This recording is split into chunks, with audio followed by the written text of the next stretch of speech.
Welcome to the Pro Design Builder Podcast, a show where professionals and entrepreneurs share their stories, strategies, and secrets to building a thriving business and a successful life. I'm Sam, your host, as we dive deep into the world of life experiences and entrepreneurship. I'd like to thank our sponsors for today, the Pro Design Builder, which is a coaching and consulting firm for real estate investors who want to build spec home and multifamily units. The Pro Design Builder is not just about building a business, it's about building a vision and a life by design. As you know, the mission in foster care is never done. Um, um, I've fostered a number of kids. I've adopted 2 kids I'm currently fostering now. If you ever feel led to give to our foster care initiative, there'll be a link in the description as well. Some of the things that we support is purchasing beds, buying meals, additional date nights for foster parents. So if you want to contribute to the mission work of foster care, that would be the way that you would do it. Without further ado, I would like to introduce our guest today, Jonnathan Truong, which is a senior pastor of God Manifest, a church that ministers that is based in Houston, Texas. God Manifest raises up, equips, and empowers leaders, churches, and ministries worldwide. I just want to say thank you for coming on today. Hey, Sam, thank you for the opportunity. All right. If you don't mind, just tell the people a little bit about yourself, who you are, where you're from. Yep. Yeah, so currently I'm in Houston, Texas. My mom and dad were born in Vietnam, although we're Chinese by heritage. I grew up Buddhist, and now I am a Christian. So I grew up Buddhist the first 24 years of my life, and never had an inkling thought of Jesus Christ or Christianity until Jesus literally invaded my life, showed me his love, answered my cry for help the first time I cried out for him. Yeah. You have a very interesting story, and I caught a little bit of it, offline. So I'm excited to kind of dive into your story. And honestly, for me, I've never met a former Buddhist, so a lot of this stuff will be new to me. So if I ask questions that sound simple, that's why. Yeah, absolutely. If you or any of your viewers have any questions, have them just drop a link or a comment, and I'll be glad to answer anything about Buddhism. All right, perfect. So we like to start at the genesis of people's story, Yeah. So at the very beginning. So, what were you like as a kid? How did you grow up? Where did you grow up? And tell us a little bit about, your background. Yeah, so I was born in Newark, New Jersey, but I moved to Houston, Texas when I was like 2 years old. But we were deeply enrooted in Asian culture, like Chinese culture, Vietnamese culture, as well as Buddhist culture. So I grew up in a Buddhist temple. My mom would bring my brother and I to the Buddhist temple every week, 2-3 times a week, where we would meditate and learn from the different Buddhas and monks that were at the temple at that time. But at 9 years old, so as a young child, I was. It says in the Bible that the gifts and calling of God are without repentance. So at a young age, all of a sudden, the people started noticing that I had the gift of foretelling things that were going to happen. I had words of knowledge of what people were doing. Like, for example, I was hanging out with my mother, and the head monk of her Buddhist temple was a Vietnamese temple. And he comes out, and I called him by name without even knowing his name. I called out his career before becoming a Buddhist monk. I called out his brother's name, and I called out where he was at in the world. And at that point, I was 9 years old. So as a young kid, I guess I was entrenched into the supernatural, but not in a biblical sense. I was really into the occult. From astral projection to meditation to third eye to opening third eye, and quickly I got really brought into the Buddhist world and began to train and activate people in these occultic things. Obviously, at the time, I didn't know they were occultic, but since becoming a Christian, I do now. Yeah, like I said, I don't know much about Buddhist philosophy. So, what would you say is the key key philosophy of Buddhist, key teaching of Yeah. Buddha. Yeah. Yes. So every Buddhist believes in reincarnation. That means that your life today, when you pass away, you're not just going to heaven. You're going to reincarnate as another living organism, and then in your next life. And that's based off of your karma. That's based off of how you live your life currently. So if you live a life in what Buddhists believe is, if you live a life in, I guess, an evil life, you'll come back as an animal that's less desirable, like a cockroach, let's say, or something, right? Or a fly. Yeah.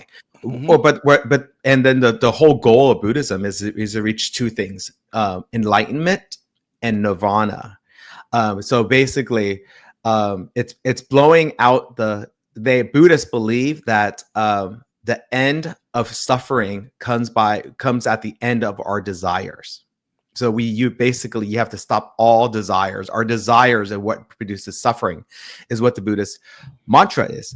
And to do so, you basically you begin to eliminate things from your life. That's why the Buddhist monks, the real Buddhist monks, they live in a very isolated state where they're free from distraction. They're spending most of their time meditating or doing good works. They believe in karma, which is so karma.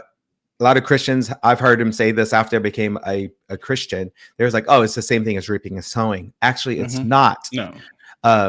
So in Christianity, you reap what you sow. In karma, if you sow evil, if you sow evil, you have to sow a certain amount of good, typically double, triple, quadruple the amount of good, to try to erase that evil with no guarantee. So the beauty of reaping and sowing in the Bible, in grace, the grace message of Jesus Christ in the Bible is we're reaping something we didn't sow. Like Jesus came and died for us.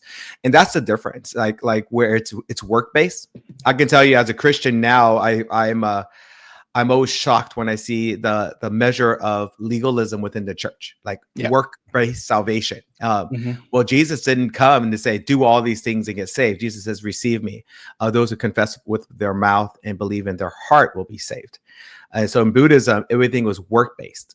It's amount of times you can meditate. It's you reaching enlightenment. It's you reaching nirvana. And I also was a Taoist, where it's a Buddhist philosophy or Asian philosophy we lived under.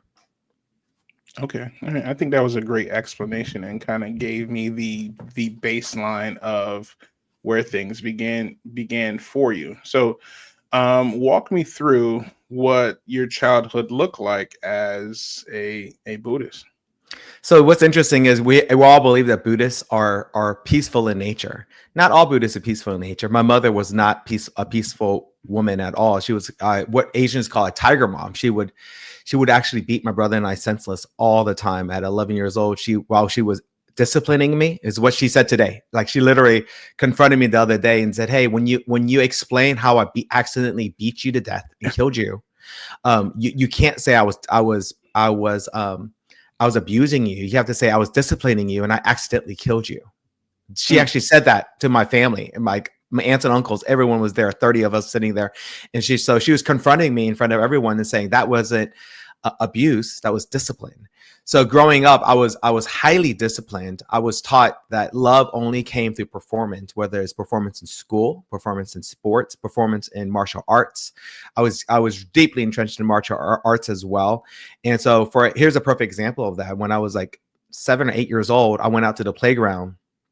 A 12-year-old, that's a huge difference in size. A 12-year-old picked a fight with me. Well, I fought him. I was probably up to his chin. I fought him and got whooped. I went back, bloodied and bruised. My mom's first question was, "What happened?" I said, "I got in a fight." Her next question was, "Did you win?"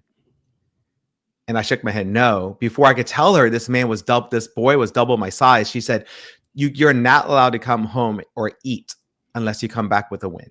Wow. So she sent me back out there. An hour later, she finds me out there bloodied, and my brother picked a fight and he got beat up. And my mom just suddenly saw that this boy, this 12-year-old was huge. And she was like, he was taller than my mother. It's probably the size of my brother. And then so she pulled me aside and actually said to me, she was very violent. She says, when you fight someone that size, she didn't care about my injuries. She said, when you fight someone that size, you have to equal the playing field by grabbing a weapon.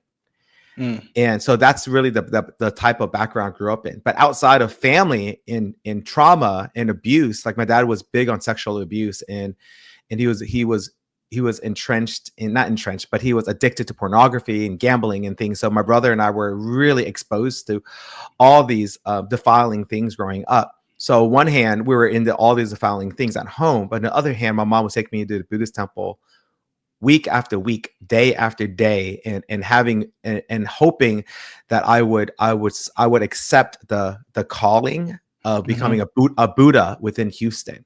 Yeah. Yes.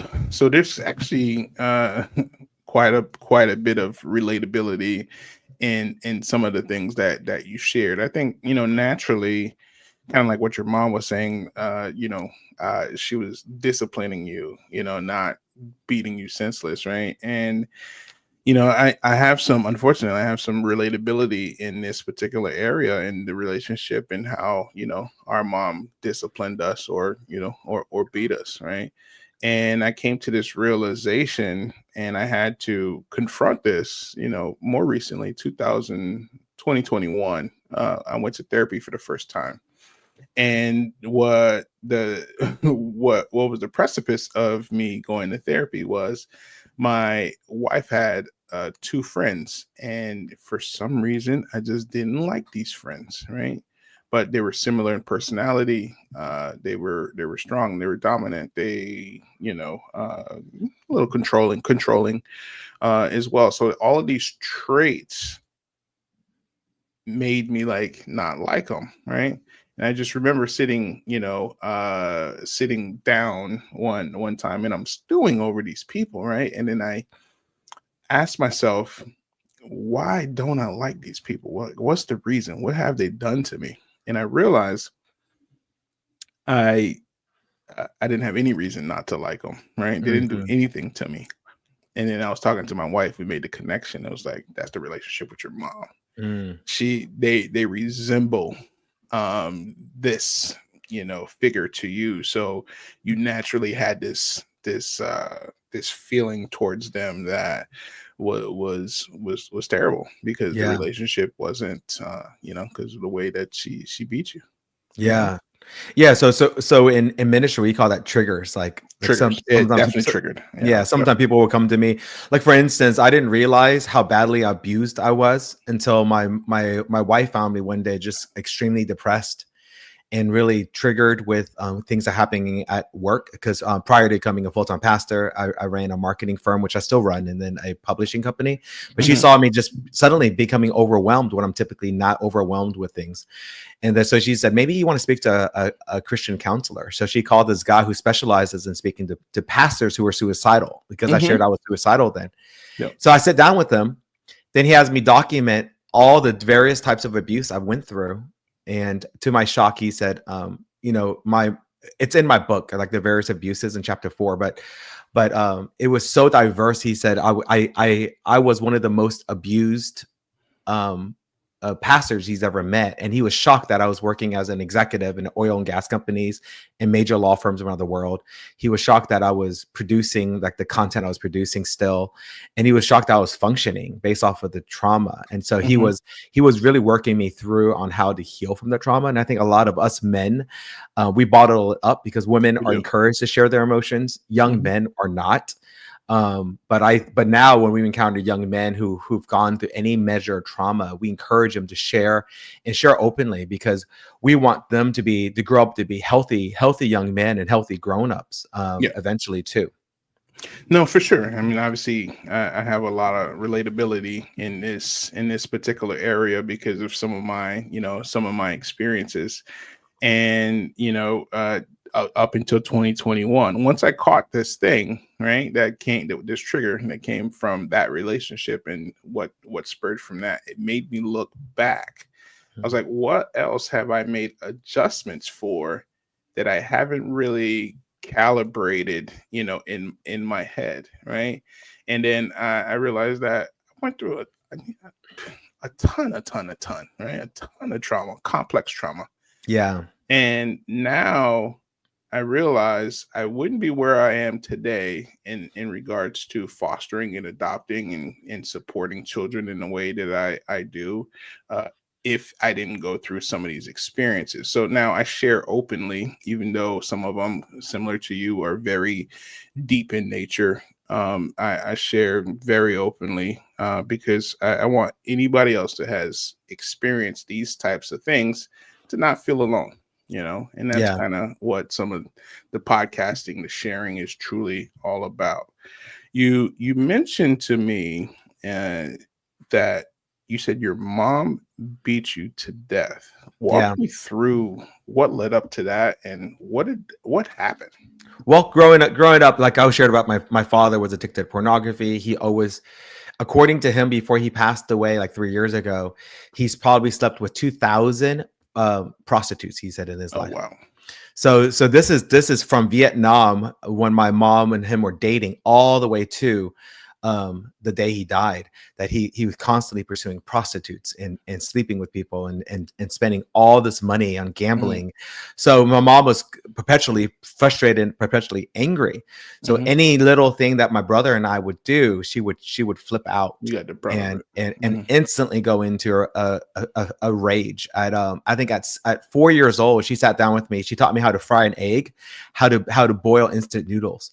And so this is so the reason why was, she says, hey, if the mommy doesn't wake up one morning, this is how you cook for yourself, she said. And then she says, and if mommy doesn't wake up for 2 mornings, call 911.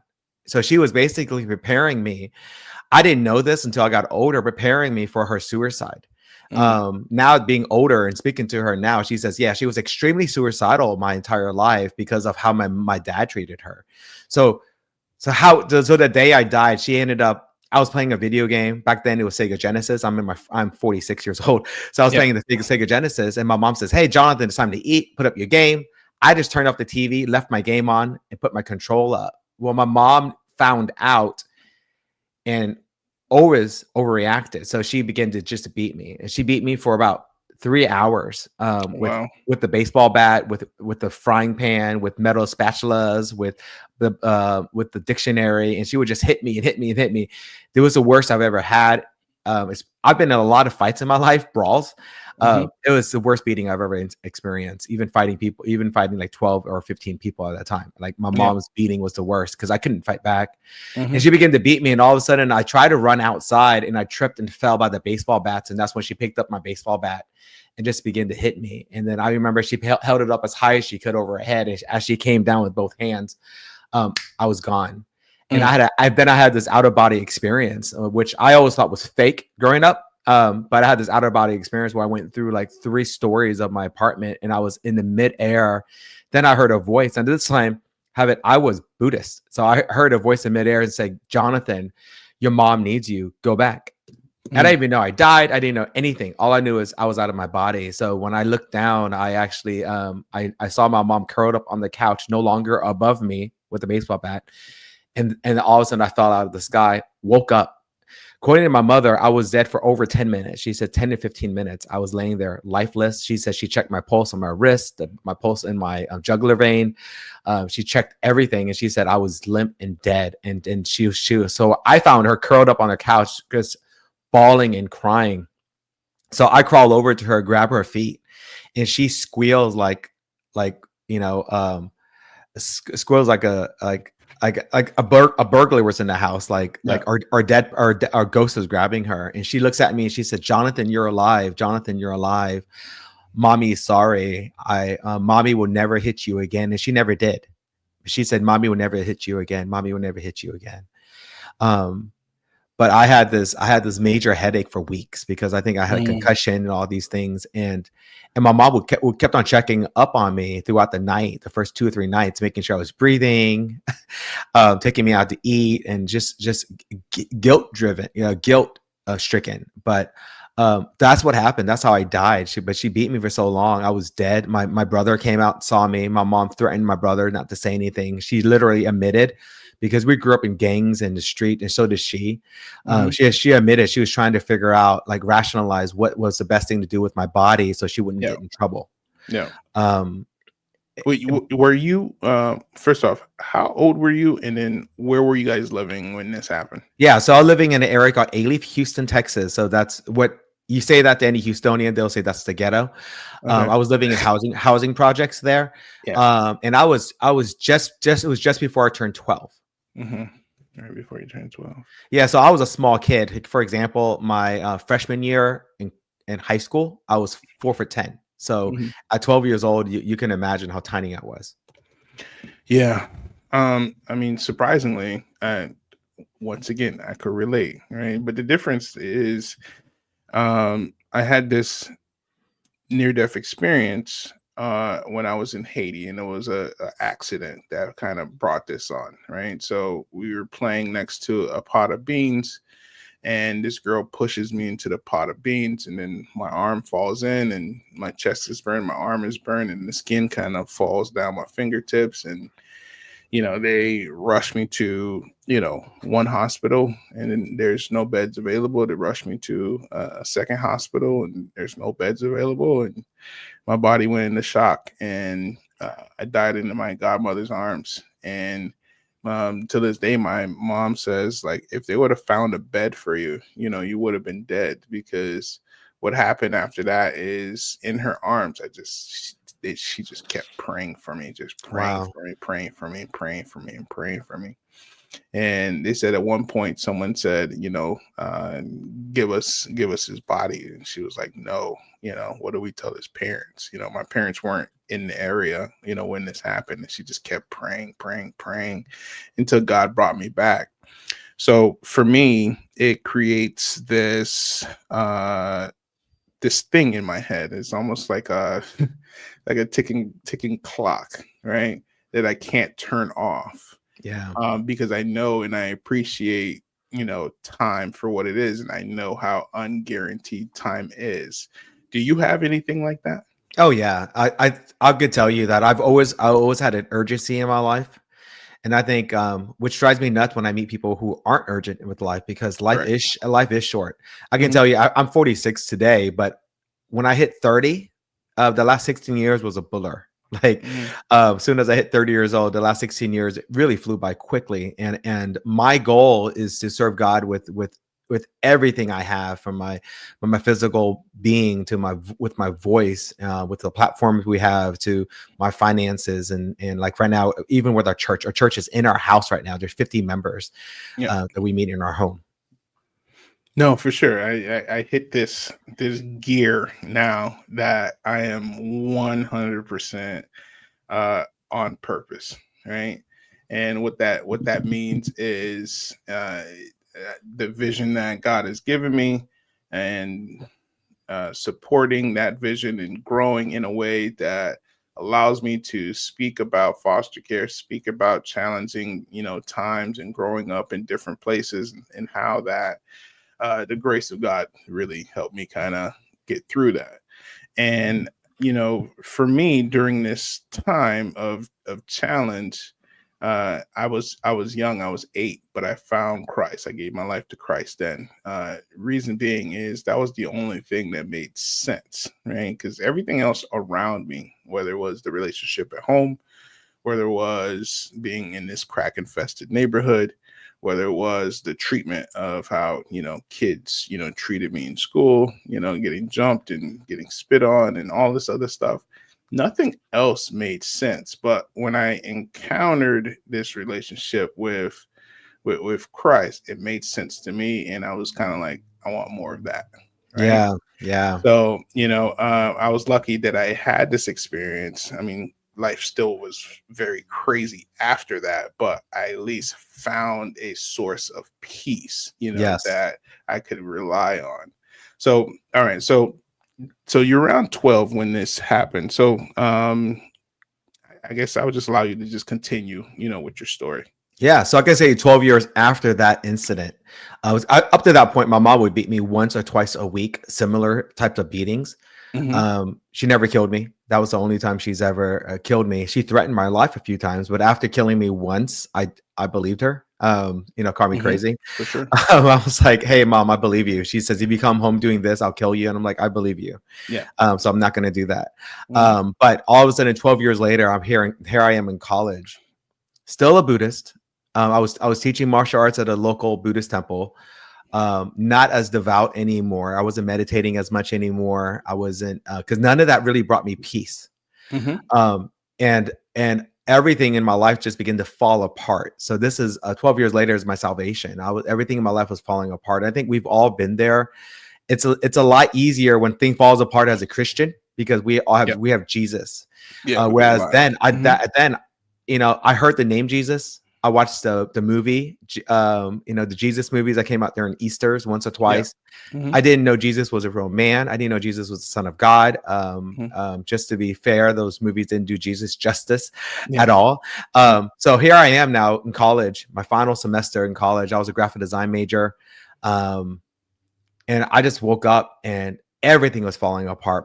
My dad lost $400,000. We were $200,000 in debt. He wanted me to drop out of college my last semester. My mother wanted me to drop out of college. I was basically ready to fall out of my program, my graphic design program, which you had to compete to get in. I competed against 180 students that 2 years before for 24 spots. So Yeah. it's a very competitive program. And I was done. And I get all the way to school. Everything's falling apart. The professor sat down with me same day and asked me if I thought about changing majors because I was a major disappointment. Oh, wow. That I didn't look passionate about, designing at all anymore. And so I went home ready to kill myself. And I was ready to like just end it all. And I couldn't figure out the best way of killing myself because I grew up in gangs and guns and Hmm. violence. So I was like, should I rob a bank? Should I rob a convenience store? Should I run my car off the highway? What's the best way of killing myself? Like, if I'm gonna go down, I might as well go down in flames. Yeah. And I get all the way home from college. I get in front of my computer. I had project to finish. I turned on my computer and I don't know. Just before I turned on my computer, I find out that a close family friend had passed away, someone that we called uncle. Um, and that was it. That was a straw that broke the camel's back. I was like done. And I told my mom, you know what? I'm just gonna work on projects. I get in my home office computer, turn it on, and I literally had nothing left to say. But what came out of my mouth was, God, why are you doing this to me? I've Mm. never spoken to God, never prayed to God. Wasn't expecting God to respond. So it just came out of my mouth. I said, God, why are you doing this to me? I said, is it because I've been ignoring your voice all my life? Because there was always this external voice because I wasn't saved or filled with the Holy Spirit Hmm. that was trying to prevent me from doing stupid things my entire life. Yeah. Things that were defiling, things that will ruin me, things that will like derail my life. And I always push past that voice. So I'm saying this to the voice I've been hearing, and I assumed it was God. And I waited as a computer booted up, and I was hoping that God would hijack or hack my computer and type on my screen like in the movie Matrix. But nothing happened. And I'm staring at my computer screen, and I broke. Like after that point, I didn't cry. I just broke. My face hit the keyboard. I'm crying into the keyboard. Hmm. And I said, of course, if you're real, God, of course you would ignore me too, because I'm a loser. Mm. And all of a sudden you hear like the doorbell, like two doorbells, and my mom's so I'm getting up, walking to my door to walk to my dad's office to shoot myself. So I literally Mm. said to God, if you won't answer me today, I'm done. It's over. So as I'm Mm. walking, there are doorbells, and my mom screamed, "Hey, Jonathan, there are two pretty girls outside. They must be your friends from school." Well, I was 24 years old, single, so I was Hmm. excited to hear about girls, but my face was puffy from crying for that Yeah. by an hour. Hmm. I was feeling hopeless, so I told her, I said, "Hey, tell them to wait. I'm gonna go wash my face." So I'm washing my face, like splashing cold water on my face. I rushed to the door, open it up. It was two Mormon girls standing there, just petrified in the ghetto. Yeah. Two white Mormon girls, and I Yeah. grew up in the ghetto, so I'm like, Yeah. what are these girls doing in the ghetto? Why do they look petrified? I noticed their car was parked in the middle of the street, doors Hmm. open, engine running, and I realized, oh, they must be they must be carjacked. They must be part of our carjacking. With that setup, you're gonna get carjacked. Yeah, exactly. So I'm thinking, you're these kids aren't getting carjacked. So I said, what happened? And they just shook their head and couldn't speak. And I said, let me know what happened. Because at this point, I'm thinking, well, I'm gonna kill myself. I might as well kill a carjacker before I die. Like I might as well end in a blaze of glory. Here's my opportunity. Then that girl in front of me says, you won't believe me, and started to turn away. I reach out and I grab her arm, her bicep, and then and I said, ma'am, just tell me what happened. And she says, we left a Bible study. In that very moment, I knew I must have prayed to the God of the Bible. And then she says, as we were driving past your house, we heard an audible voice inside of my car. And I'm thinking, you're getting carjacked. There's a man in your back seat. Because that happened in my neighborhood. They'll hide in the back seat and they'll carjack you. Yeah. And so I'm looking behind them now over their shoulder. And then I said, what happened next? And she said, I said, what did the voice say? She said, the voice said, stop the car and get out. I'm like, yeah, carjacking. And she said, I said, what did you do? She goes, we got out of the car. We got out. When I'm thinking smart, and I'm still looking like, what? Why on earth is their car sitting there? It must be like a standard stick shift or something. Like I've seen carjackers in my neighborhood try to steal a car and it's stick shift. They leave it because they can't drive it. So I'm waiting, and all of a sudden I said, what happened next? She said, then we heard the same voice that was in our car, outside of our car, that said, to your right is a brown house. In a brown house is a little boy who has questions I need answers, which was the exact prayer I had to God. I said, God, I just have questions I need answers. And I paused and I made full eye contact with these two girls. I said, what? And then they said, I knew you wouldn't believe me. And I said, wait. You heard a voice? I think that voice you heard was God, I said. And she goes, what? And I said, who is in my house? Who did the voice say that was in my house? And she said, a little boy. And I started to bawl because I'm like, wait, the God of the Bible calls me a little boy. He knows me. And I said, I'm that little boy. Did you hear me pray? Because I didn't understand how Christianity worked. So here I am, like this was not in like the Buddhist playbook. So here I am hearing God of heaven and earth now speaking through these two girls who are Mormons. And I'm flipping out. So what's interesting is, so after all this happens, I said, hey, come in and teach me. They weren't allowed to teach because they had to teach only women. So they gave me the number to the church and said, we'll be in touch with you in a few weeks to get some men to come teach you. Well, fast forward, a few weeks came. I was about to start doing drugs again because everything was great up to that day. And I was like, I think I imagined that whole thing. Yeah, so it didn't make sense that it would all come together like that. Exactly. So I'm about to go to a drug party, which I set up. I paid for all the drugs. And I see their name on my push board and I tap their name. I said, whatever happened to them, God? Now I know never to challenge Jesus. But I said, whatever. Then all of a sudden my house phone rang and I paused and I'm all dressed up for a club, like to get high and meet girls. And I'm looking at my phone ringing on next to my bed. And I was like, and I picked it up. I looked at it and I said, God, if this is the same girls, I am yours forever. And I'm holding the phone to my chest. And I said, please don't be them. Because the idea of belonging to a God whom I didn't know at that time scared me. But I didn't know God was kind because the Christians I met were judgmental. They were harsh. They Bible beat me. Instead of because the Bible says the kindness of God turns hearts to repentance. Well, I never experienced the kindness of God from the Christians that I knew. So I wasn't interested at that time. So I pick up the phone and she says, may I speak with Jonnathan Truong? And I was like, Truong. And she says, this is sister whatever. And I said, yeah, where have you been? And then, so she said, we're down the street. Can we come over and teach you the Bible? As long as I bring 2 or more girls, I can teach you. And I said, whoa, come on over. She comes over. I'm all dressed up, drenched in cheap cologne. And she looks at me and she's like, you don't have to dress up for a Bible study. And I said, for all due respect, I have no idea what a Bible study is. And I didn't know how to dress, but I didn't want to tell her I was about to go to a drug party. So I called all my friends and all my family members that were going to the party. And I said, y'all have fun on me. Just don't break anything in the hotel room that I just rented. But use up all the drugs, use up all the alcohol. I have a Bible study to go to. And they flipped out, like, Bible study. So now I think some of your people who are watching are like Mormons. So I'll fast forward 6 months. 6 months later, I get a call. The Bible study grew from 2 girls to 21 Mormons who are ages of 17 to 25. 21 of them were in this house. 8 of them get saved out of Mormonism. Like they encounter Jesus through a fresh convert.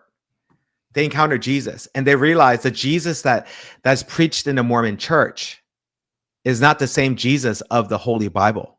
Yeah. And so they were excommunicated. They were shunned out of the Mormon church. And then they all moved. Those eight people who were kicked out of the Mormon church moved to Utah to evangelize Utah now. Wow. So people who are watching, I'm not a Mormon. I'm not promoting Mormonism, but I am saying God used Mormons to reach me, and then God used an ex-Buddhist to reach the same Mormons that reached me. So that's just God's goodness and kindness. Like God literally was like, wow, these 2 girls are lost. This Asian guy, Jonnathan, is lost. I'm going to use them to hear my voice and to lead each other to repentance. And then the saving knowledge of Jesus Christ. And that's what happened. All of a sudden we were saved. And then I began to read the Bible on my own and just not really understanding the church, never wanting to become a pastor. Today I'm a pastor of 8 years. I own marketing company still. I own a publishing company still. But here's an interesting thing about owning businesses. Before salvation, I was dyslexic. Severely dyslexic. That's why I was an artist. Most dyslexic people are good artists or creative. I couldn't read or write very well at all. When I read, I would get motion sickness. That's how bad the words would move. The moment I was saved and began to read the Bible, I realized that dyslexia was completely healed. No laying on of hands. All I said was yes to Jesus, open the Bible, and I was able to read the Bible. And then from there, I realized, wait, if I can read the Bible, can I read other things? And then God just began to basically train me up in the corporate world, and also then train me up to become a pastor. Wow, that's a amazing story that God would use these Mormon girls to be able to kind of speak with you. I feel like there's a lot of situations like that where God will move and use different pieces to encounter you. So there was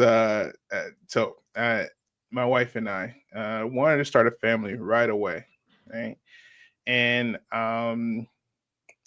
everything that we did, we couldn't have a baby, right? And then the years start to pile up and the miscarriages pile up, and once you think that you've had enough miscarriages, next thing you know, we have an ectopic pregnancy, right? And the baby was healthy, had a strong heartbeat and everything, and it just kind of like felt like we just really could not win to start this family. And I just remember this one lady comes up to me, and we're around year 7. I'm pretty defeated at this point, and it feels like there's a dark cloud over us, right, over our relationship. I think definitely it was a spiritual battle. And this lady comes up to me, and couldn't recognize her face today. She comes up to me, and then I told her something about getting ready to foster. And she said to me, she goes, I already know what's going to happen. Right. And then I looked at her and I kind of like rolled my eyes, just because, the season was so long. It was so hard. She's like, you're going to have a baby. You're going to get pregnant as soon as you bring the kids in the house. Right.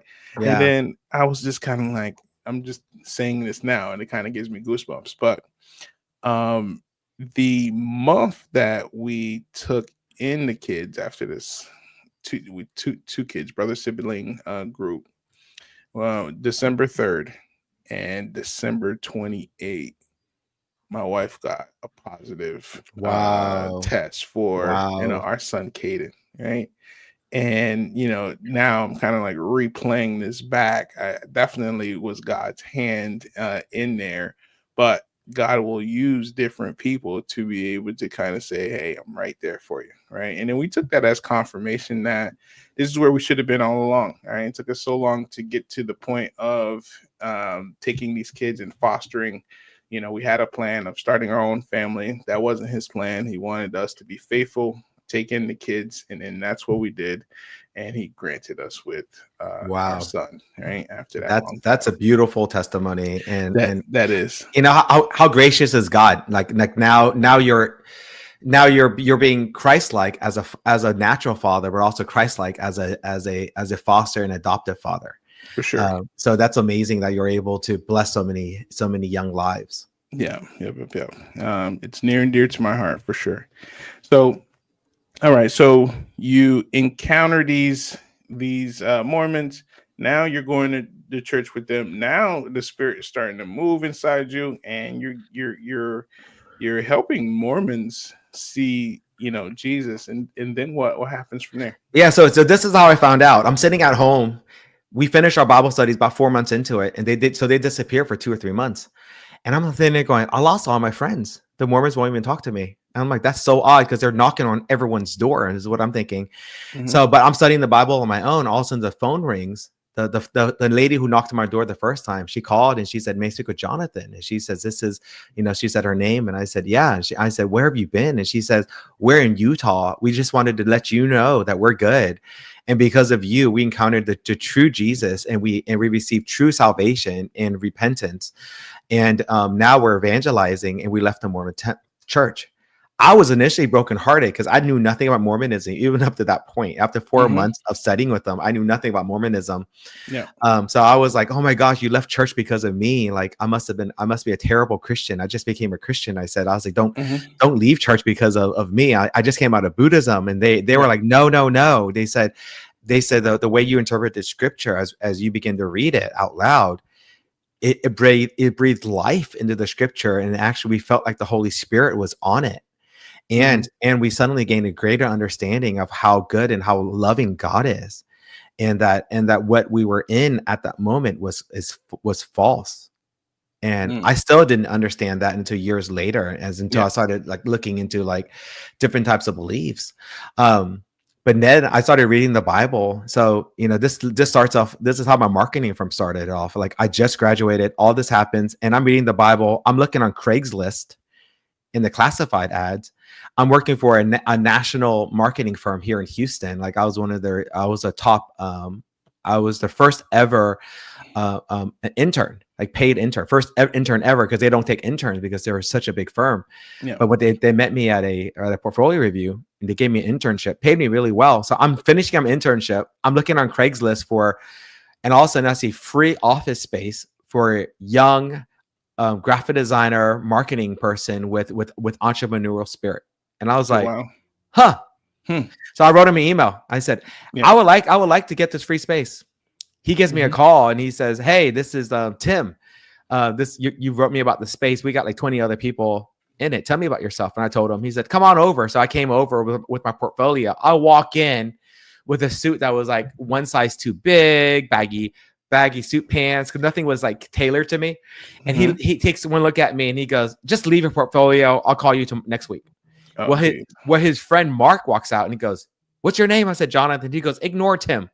He's a really nice guy once you get to know him. He just stays really busy. Show me your work." So I show him my work. It turns out Mark is the son of the initial illustrator of Mike Esposito, the illustrator of the first illustrator for Spider-Man. So he's a comic book like fanatic, and he was a comic book writer, movie producer. So he's sitting there talking to me. I show him my portfolio, and he goes, "This is all student work?" And I was like, "Yeah." And he goes, "Whoa, you're exactly what we're looking for." And I'm like, "Well, can you convince Tim?" He goes, "Tim wants to give it to this 35-year-old, but you're 24. I think you're the guy we want to give it to. I'll convince him." And I was like, okay, whatever. So I leave, like thinking, there's no way. So I'm watching Spider-Man now with Tobey Maguire. I'm watching I'm watching Spider-Man. My phone keeps ringing, and I keep looking at it, and it kept on saying Mark Esposito. He since passed away, and I pick up, and I'm running out. I'm like, "Hello," and he goes, "Hey, is that Spider-Man?" And I was like, "Yes, it's Spider-Man, but who is this?" She goes, "Mark." And I said, "I'll call you back. Finish the movie." And I'm like, No. What's going on? He says, "Oh, the space is yours." And I went, "What?" He said, "When can you move in?" I was like, "Right after the movie." Because at that point I was homeless. Like my Mm. dad had lost all his money. I was living in my truck. He had no idea I was homeless. My boss at that time did not know I was homeless. I was living in my truck, showering in 24-hour fitness, and living out of a warehouse. Like I had a public storage. So I would go to the public storage, get my clothes, go to the gym, work out, take a shower, change, and go into work. So no one knew because I did everything at the gym. Mm-hmm. And so I move into my office, like literally move in. Like I slept in there, I lived in there, and so I get in there. I'm sitting down. So in Houston, Texas, there's a convenience store chain called HEB.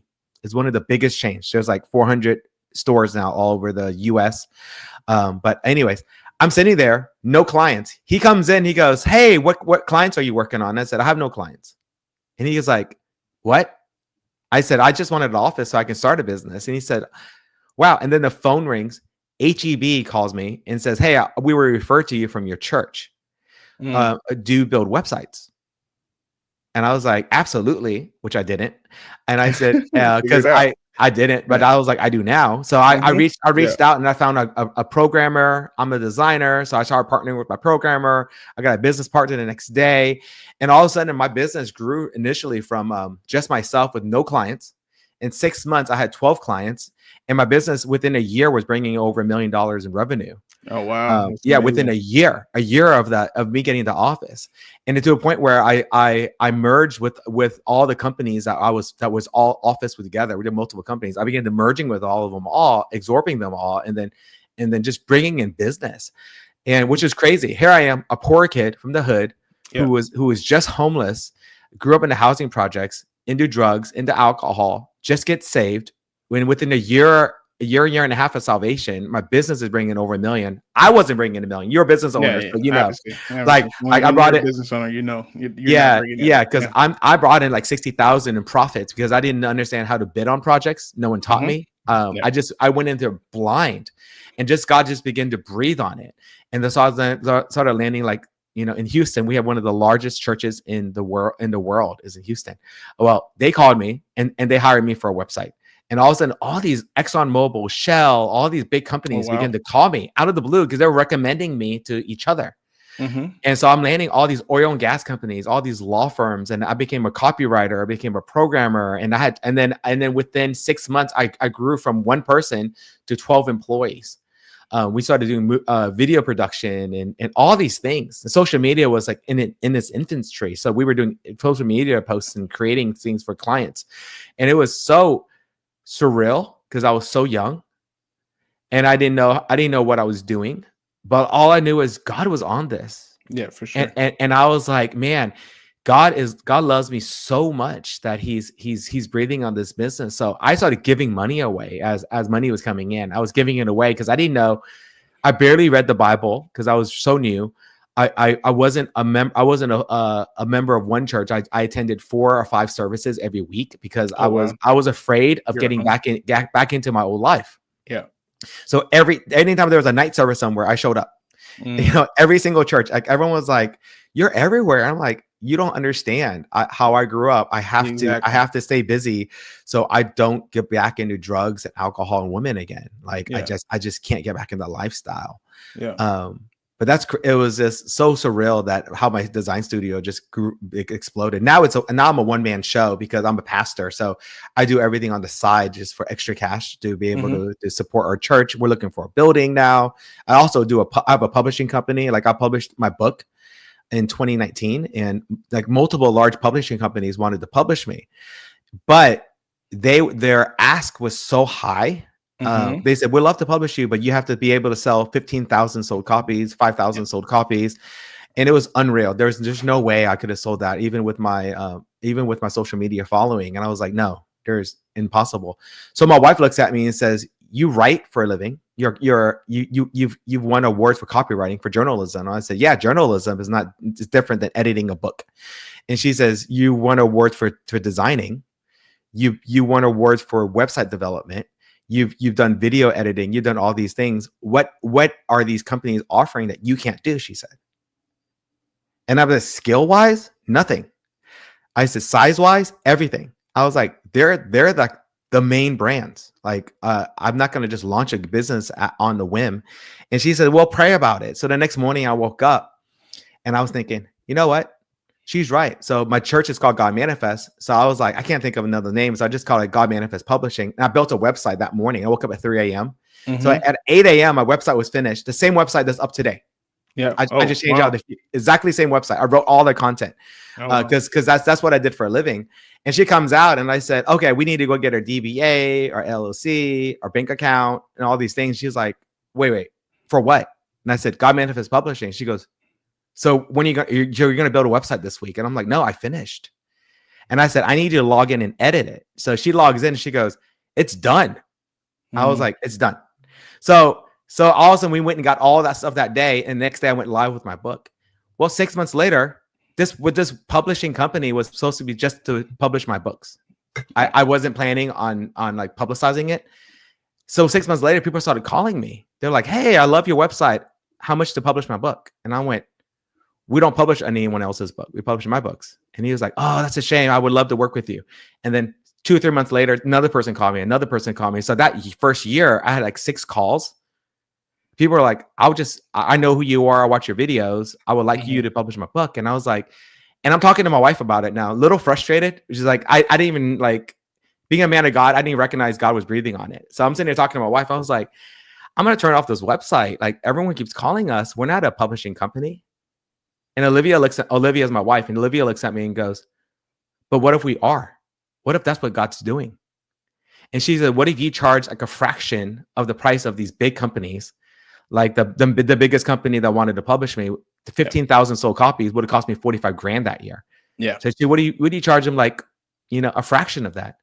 And I went, she said, the next person that calls them, do our interview to find out what books they're doing and see if you're willing to take them on. Well, I was traveling speaker at that time. So I went to Victoria, Texas, which is south of Texas, 2 hours south. And I'm speaking at this event for first responders and veterans. One of the guy walks up to me, sits on next to me, and he says, I heard you're a publisher. And I'm like, how? What? From where? Hey, yeah. I was like, I'm a speaker and I'm a pastor right now. Like, and I'm an author, but I'm what? And he says, well, I looked you up before you came. Your God Manifest Church website has an advertisement for your book. And I went to your books page and I found your publishing company. I want to publish my first book with you. It's called Believe. And I was like, what? He goes, how much do you charge? So I told him, and he goes, how about you charge me 1,000 above that? Because that's not fair. The other companies are like 1,000 higher than you. And I said, okay, I'll charge you 1,000 higher. It's like God when God starts breathing on a company, which is amazing. Sure. Yeah. The clients will come and say, hey, I'd rather work with you and I want to pay you more, which is crazy. So I published his book. And then when I was finishing his book, a country music songwriter, his name is Rock Killo. He wrote for like Randy Travis, George Strait, like these major artists. So he has a lot of his songs are published now. And all of a sudden he writes me, he said, hey, your friend Debbie told me that you're a publisher. I would like to publish with you. And I was like, what? I'm like, who are you? I looked them up and I went, whoa, you wrote music for some of the biggest, I'm not a country music fan, but some of the biggest country music artists in the world. And he says, well, I want to write this around. I want you to publish my story. And I said, okay. So from there on, we don't advertise. People just started reaching out to us. Like God's breathing on it. And so that's helping us fund our ministry. Like I built websites for some of the largest law firms now in oil and gas companies. I still do that on occasion. But it's amazing just how God's like, hey, if you become a pastor, I'll fund you. Well, I was hoping funding would come from like people donating. Like funding right now, 80% of our funding is coming from like random clients calling me, big companies calling me, law firms calling me, like saying, hey, you were the head of marketing for this like worldwide law firm. I want you to build my website. Yeah. And now it's crazy how God just breathes into it when you're not even expecting to become an entrepreneur. No, for sure. I mean, that's beautiful. And that's amazing how it segued and your business started to kind of grow like that. What would you say are some great characteristics of a entrepreneur? I would say first, fearless. Be willing. But they're also diligent. They're not afraid to work and to do things that are above their pay grade or below their pay grade. I think a lot of entrepreneurs, like you and I, are entrepreneurs. If we need to clean the toilet, we'll clean the toilet. Exactly. Because we have ownership. Like the owners will do anything from like cleaning the toilet to putting a new roof on to changing out a power plug. And I think a good entrepreneur has to be diligent, has to be hardworking, has to have no job too small, no job too large, but also have to be perpetually a student. Like they have to constantly be learning. Like you're in real estate, you're constantly learning. You're staying up on the latest technology, up on the latest trends, up on the latest design, because if you're building real estate, you want to know what people are looking for now and what people are going to be looking for 3 years from now. Correct. So you're building within that. It's the same thing. Like I wasn't a writer after I got graduated and after I became a Christian. But when I was working for a major law firm, it was like the second largest law firm of the world. Like you look up the 5 largest law firm, I worked with the second largest. I think they're maybe number 1 right now. They all of a sudden asked me to start writing for them. So I wrote legal journals for them, and they won awards. And I was like, how is this dyslexic ex-Buddhist graphic designer a writer right now? But what God was doing in that moment was training me to write so I could write my book, training me editing, training me public relations so I can do public relations for my clients. And at that time, had I complained, I think a lot of young people want things to happen instantly. I think patience is probably another virtue that us entrepreneurs have, because we know we can plant the seed today. They ain't gonna grow sometimes for 5 years. Yeah, exactly. So we have to have that patience to really understand, but keep watering your plant and really understand what your dream is. Yeah, keep watering your plant and understand what your dream is. Don't just uproot it because of a failure. Most entrepreneurs can tell you, I almost went bankrupt twice in my businesses, and I was like entrepreneurship. Yeah, that's part of it. And some of the richest people in the world have gone bankrupt multiple times. For sure. But that being fearless. But I can tell you, but as an entrepreneur, as a Christian, living biblically, like having biblical principles, be filled with the Holy Spirit, there's wisdom in many counsels, or have many counsel in your life that aren't self-serving, that we can call each other and say, hey, I've got this great opportunity. I'm not sure if it's God. Would you mind praying for me? I have a lot of counsel in my life that I reach out to. Have mentors and also mentees. Like you're also training people up, you're raising up disciples, but you're also a disciple of your own, yourself as well. Like you never stop learning. Stay a disciple, but also raise disciples. Don't be afraid of competition. Like the competition that you're afraid of should be your friend that you should be partnering with. Those are some of the things I learned in the business where that made me successful, was just working righteously. Like here's an example. A client called me one time with my design firm when it was at this peak. I was making over $1 million.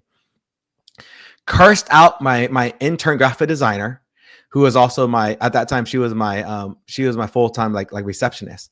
Cursed her out because she was working on the logo, and then hangs up the phone. I call him up and said, hey, why don't you come over? His first name was David. There's a lot of David, so I can drop that name. I was like, David, why don't you come over? I want to have a quick meeting with you with my entire team present. He walks in, sits down. I throw him a $25,000 check refund. And he's looking at me. My account had 30,000 in it. So, and my overhead was 80,000 a month. So I was like, this check was going to kill me. So I tossed him this check. That's just literally how it is sometimes but go ahead. Yeah. So I tossed him this check and he opens it up and he goes, what is this? I said, it's a refund check. If you ever, I said, I am not going to do business with you because you cursed at my employee. I said, I've never cursed at you. None of the employees have ever cursed at you, no matter how much you screamed and yelled. He was a pastor as well, but he had a used car business too. And I said, if you want to come back to us, there's going to be a 5% premium on that. And I want you to do a public apology to people. He goes, forget you. And he leaves. A week later, he comes back with a $30,000 check in his hand. He hands it back to me, which is like, it was exactly what I needed to make to pay my employees. You weren't going to be able to make payroll. Yeah. But what it said to my employee was, I got your back. Correct. You know, and that I'm not going to allow, if I'm the head of the business, I'm not going to allow clients to abuse my own people. And I think a lot of people will allow clients to abuse their people, and I refuse for that to happen. And so that set a precedence. Now all my employees are like directors, like director levels, executive level, chief levels now. And they still reach out to me to this day. Even on my publishing company, some of them graphic designers or creative directors, they'll go, hey, if you ever have a fun project, just send it my way. I'll give you a great deal. Like, because they just enjoy working with me, because they said I was a good boss to them. I was a good leader to them. And I think as entrepreneurs, we're leaders. We're leading the pack, but we have to lead with the right motives and right heart in building people. I think, to me, building people was more important than having finances. Of course, you need finances to make the world go round and make your business function. But when it came down to my people, or losing my own, I guess, my own credibility as a leader, I chose my people. No, for sure. I think what you described to me is, great leadership, great stewardship, right? And I have this similar philosophy in protecting the people that work for you. Right? That's absolutely paramount, especially in high stress construction, renovations and stuff like that, where clients could lose a fuse. Luckily, I've had all very good clients, and I haven't had to deal with that. But I have this same philosophy. I'm willing to just give you your money back. It's not worth the stress, the exchange of the frustration, or you speaking to, my client, or I'm not client, but employees or people that work with me any type of way. That's just not going to sit well with me, so that was definitely great leadership there. So I just want to ask you, what is your philosophy as a business leader? First, care about your people before your clients, and then number two, care about your clients. Like actually build relationships with them. I think a lot of people are looking at their employees and their clients as numbers. To me, they're not numbers. They're not a check. They're not a check I'm cutting or a check I'm receiving. They're people, and I think if I can treat them all as individuals, making time for them. I would tell you that I ran my own businesses the same way I pastor. Like, I make time for my employees. I make time for our people. And I really, I value the people aspect in leading each person. Like, if you were on my team and my wife was on my team, I would lead you all differently because your personalities are different. And I would encourage you to pursue the things that you're gifted at. And really understand that sometimes you may sign up for one role, but you may benefit in another role, and not be afraid to pivot.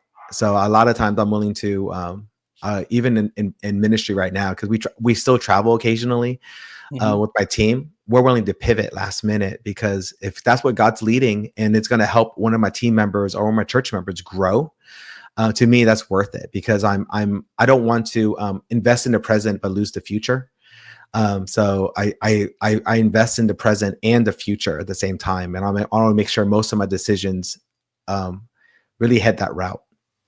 For sure. You mentioned a few times the importance of having good people. So is there a specific sauce or strategy that you use to help manage people?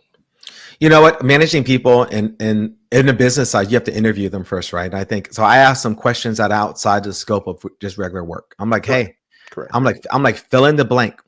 When I'm at home and have nothing to do, I like to, I ask these random questions because I think what they do in their personal lives, although it shouldn't have it doesn't show me their skills in a side.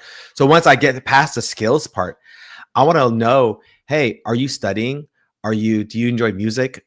Do you have kids? Like, do you like I get on a personal level with them. Yeah.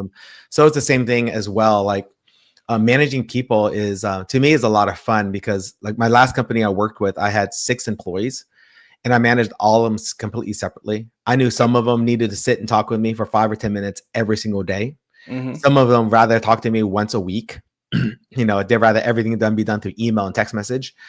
So I adjusted I adjusted the way I communicated with them that allowed them to be more efficient. Yeah. And in me being flexible in how I led, they in turn responded within 2 or 3 months of becoming more flexible into adjusting to what I expect. I think people respond when they see that you truly care, and they really respond when they see that you're truly invested in their future and in their success. Absolutely. I couldn't agree more with you on everything that you painted out in regards to managing and working, with people. You're definitely dropping a ton of gems on us. So one of the questions that we ask every guest is, I just feel like life is a great teacher, right? And there's a lot of lessons learned, right? What would you say is your best lessons learned in life and in business? Well, family first. Here's a perfect example. Here's a perfect example of lesson learned. When my wife and I got married, I was working for a major oil and gas company. I was the head website developer for the entire company. I developed all the websites, and I had a side client that was really dropping me $15,000 to $20,000 extra every month. That's a lot of money. Yeah, so I'm building. He's an ex NFL football player. Ended up not to be a shady guy, but as I'm building these websites for 6 or 7 months, I'm making a lot of extra cash. My wife and I are heading into our honeymoon, getting married. Money looked amazing. So right when we came back from marriage, from our honeymoon, he calls a meeting. I was building a dating website for him for college kids. It was like the sleek website. It was for dating, and it was talking about very conservative views. Yeah. Well, I came back and he handed my programming stuff to another programmer, and then all the photos were switched out to be almost like bikini shots. Oh wow! And girls with belly shirts. Did that? Yeah. Yeah. So I'm looking at it, and he says, "Hey, I've made a few adjustments to your website." I said, "A few? You changed it?" And he says, "And I want these list of things to change." He gave me a list of what I was supposed to change. I looked at it and I said, "Wait, is this not like an online dating site?" He says, "Well, it's for escorts." Oh wow! And he says, "My friends and I, we have a lot of connections with a bunch of escorts." And I'm like, "That's prostitution." And he said, "Well, I owe you $21,000 for this month's worth of work, anyways. But I'm not going to pay you until you make these last changes." Oh geez. Well, this is 5 minutes. What a bind! We're in a Starbucks right now, so this is 5 minutes into it. He paid me in a wad of cash, like everything was on the table. This wad of cash, and I still filed taxes on it. I did everything up to par. Filed taxes on it. I still tithe on it.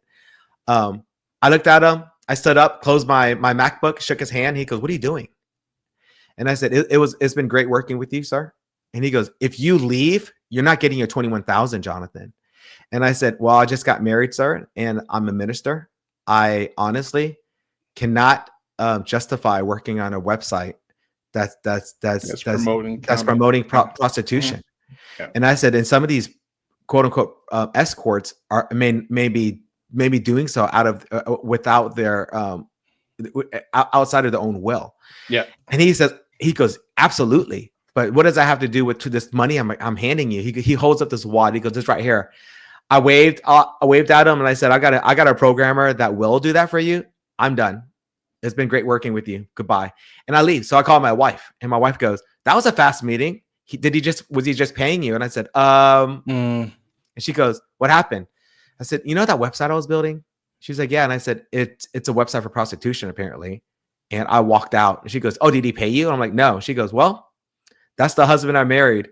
Don't ever work with him again." And I said, you understand he didn't pay me. I said, I walked out on $21,000 I earned. Yeah. And she said, "I would rather you not get $21,000 than you compromise our relationship and your relationship with Jesus." And I went, "Well, that's the woman I married." And for sure. So all of a sudden I went from this major 6-figure salary, got cut more than in half, overnight within one weekend. I was like, yeah. Oh, well. So that was a major thing I learned, family and your integrity and your relationship with God. I just recently turned down a job with a potential prospect, major company. He's a major social media influence, but there's 6 or 7 cases against him that he sexually abused a lot of his patients. And this is a major contract. And I literally said, as a graphic designer, number 1, and as a pastor, number 2, I can't promote his business and send him more patients that he can victimize. Yeah. Exactly. And so my wife said the same thing, and she said, "I knew you were going to say that." And I said, "I'm sorry, I can't take the project." And he is like, well, not all of them are like remotely true. I'm like, even if one is true, yeah, I can't be responsible for giving you a second. So I had to walk away from that. And I think do not compromise on your morals. Do not compromise on your on Jesus as a Christian. Do not sacrifice your family to no finances worth sacrificing your family or your wife or those relationships for. For sure. I couldn't agree more. I'm a big family guy. So yeah. How can people find you? You can go to godmanifest.com. That's where my church. You going to Zen Design, ZIN designstudio.com. That's my marketing studio, or godmanifestpublishing.com. I'm also on Facebook, Jonnathan Zen Truong, and you'll find we have social media accounts on every major platform except, I think I'm looking at your screen, except Twitter. I mean, the TikTok. Yeah. We don't have TikTok. Okay. Yeah, we have Twitter, we have Instagram, we have Facebook, but we do not have TikTok. All right. Thank you for blessing us. Thank you for sharing your story and diving deep with us, and also dropping so many gems in regards to business philosophy, people, patience, consistency. Being a student and always learning. You dropped a lot of knowledge on us, so I just want to say I appreciated that today. Hey, thank you for the opportunity. It's all about transparency, and it's all about love. And when you love well, you'll succeed in life. No, for sure. And thank you guys for joining us on the Pro Design Builder. It's not just about building a business; it's about building a vision and a life by design. Have a good day.